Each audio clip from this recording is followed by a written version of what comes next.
Salut à tous, aujourd'hui sur TechNesh, le test du Xiaomi Mi 6. Il y a 2 semaines, j'avais déballé le téléphone et ça fait donc 2 semaines que je l'utilise. Donc je vous propose maintenant le test du Xiaomi Mi 6 tout de suite sur TechNesh.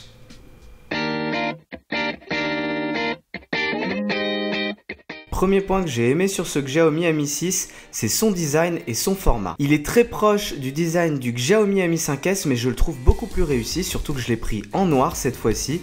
Alors par contre, inconvénient, c'est vraiment un aimant à trace de doigt. Deuxième point que j'ai aimé sur ce Xiaomi Mi 6, c'est ses performances qui sont tout simplement impressionnantes. Avec ses 6 Go de RAM, son Snapdragon 835, c'est vraiment un monstre de puissance. Il fait tout tourner sans aucun souci, aussi bien dans les jeux que dans l'interface. Dernier point que j'ai aimé sur ce Xiaomi Mi 6, c'est son écran qui est tout simplement superbe et que je trouve encore plus lumineux que le Xiaomi Mi 5S. C'est vrai que c'est difficile de faire mieux que le Galaxy S8 de Samsung, mais franchement je trouve que l'écran est très réussi et surtout les couleurs je les trouve plus naturelles que sur le Galaxy S8 justement. Bien sûr, ce Xiaomi Mi 6 a aussi des défauts dont certains sont récurrents sur la plupart des téléphones de la marque. Comme d'habitude, Xiaomi a mis des optimisations de batterie qui sont pas très compatibles avec les services Google. Du coup, on se retrouve à devoir aller encore dans les paramètres pour les désactiver, histoire d'avoir ces notifications en temps et en heure. Comme on le sait, Xiaomi ne commercialise toujours pas ses téléphones en France. Du coup, il n'y a pas de bande 800 MHz sur ce Xiaomi Mi 6, ni de bande 700 MHz d'ailleurs. Donc pour nous utilisateurs français, ça nous pénalise pas mal et on n'a pas une 4G aussi bonne que sur d'autres téléphones, notamment le Galaxy S8. Dernier point, et c'est une déception, c'est l'appareil photo qui fait des photos de qualité équivalente, voire parfois moins bien que celui du Xiaomi Mi 5S sorti en septembre de l'année dernière. Est-ce que ce Xiaomi Mi 6 remplit toutes nos attentes ?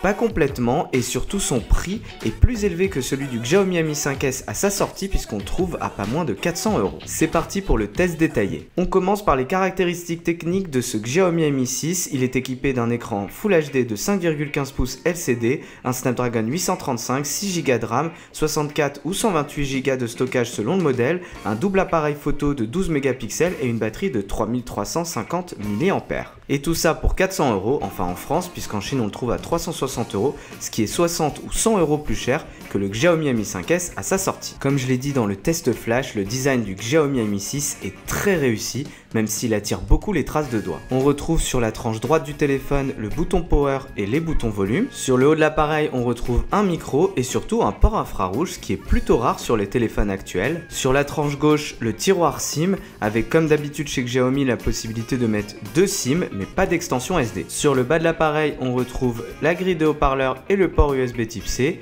Et bien sûr, dans tout ça, il n'y a pas de port jack, il faudra un adaptateur qui est fourni avec le Xiaomi. Sur le dos de l'appareil, on retrouve les deux capteurs Sony IMX386 qui, sur le papier, sont moins bons que le Sony IMX378 du Mi 5S. À l'avant de l'appareil, on retrouve le capteur d'empreinte digitale et les deux boutons tactiles, retour et multitâche. Un petit mot d'ailleurs sur le capteur d'empreinte digitale, et ça m'a fait très plaisir, Xiaomi a abandonné son espèce de technologie en verre qui ne m'avait pas du tout convaincu pour un capteur beaucoup plus proche de celui du OnePlus 3T, et du coup c'est ultra efficace, j'ai rien à redire dessus. Merci Xiaomi. Enfin, toujours à l'avant, on a le son pour les communications qui sert aussi de grille de haut-parleurs, donc on a bien 2 haut-parleurs stéréo, merci Xiaomi, et l'appareil photo frontal. D'ailleurs, c'est l'un des points forts de ce Xiaomi Mi 6 versus le Xiaomi Mi 5S, c'est le son puisque maintenant il est stéréo et ça fait la différence.